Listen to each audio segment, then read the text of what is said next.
रब कायनात इरशाद फरमाता है, खालकल मौता वल हयाता लियब्लुवकुम अय्युकुम अहसनु अमला।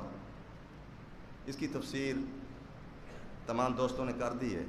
अब्दुर्रहमान फ़ारूक का किरदार, उनका अमल, उनकी ज़िंदगी के सब गवाह बैठे हैं।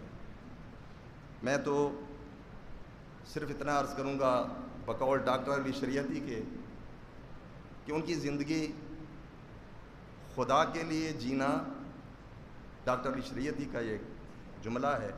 वो कहते हैं कि खुदा के लिए जीना खुदा के लिए मरने से ज़्यादा मुश्किल है। और बिरादर अब्दुर्रहमान फ़ारूक की ज़िंदगी जोहद मुसलसल का नाम है। उनकी ज़िंदगी ऐसी गुज़री है कि मैं अगर हज़रत अली अलैहिस्सलाम का ये जुमला यहाँ बयान कर दूँ, वो फरमाते हैं कि तुम माशरे के अंदर, लोगों के अंदर ज़िंदगी इस तरह गुजारो कि तुमसे लोग मिलने के मुश्ताक हों, मिलने के लिए तरसते हों, और जब ज़िंदगी से गुज़र जाओ, जहान फ़ानी से गुज़र जाओ, तो तुम पर लोग आंसू बहाएं। और मैंने देखा कि नमाज जनाजा में हर आँख अश्कबार थी। उनकी ज़िंदगी जोहद मुसलसल का नाम है। उनकी कब्र की मिट्टी भी अब ज़िंदा है। मैं समझता हूँ कि हम मुर्दा हैं, उनकी कब्र की मिट्टी भी गवाही देती है कि वो ज़िंदा है।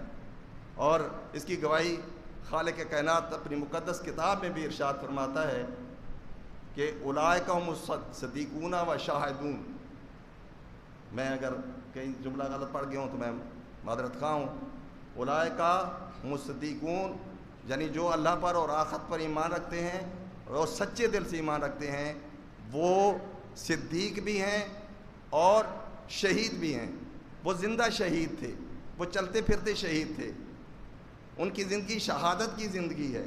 और शहादत कहते ही इसी को हैं कि जो अल्लाह की रज़ा के लिए, उसकी खुशनुदी के लिए और एक नस्बुल ऐन के लिए ज़िंदगी गुजारता है, तो वो शहीद की ज़िंदगी होती है।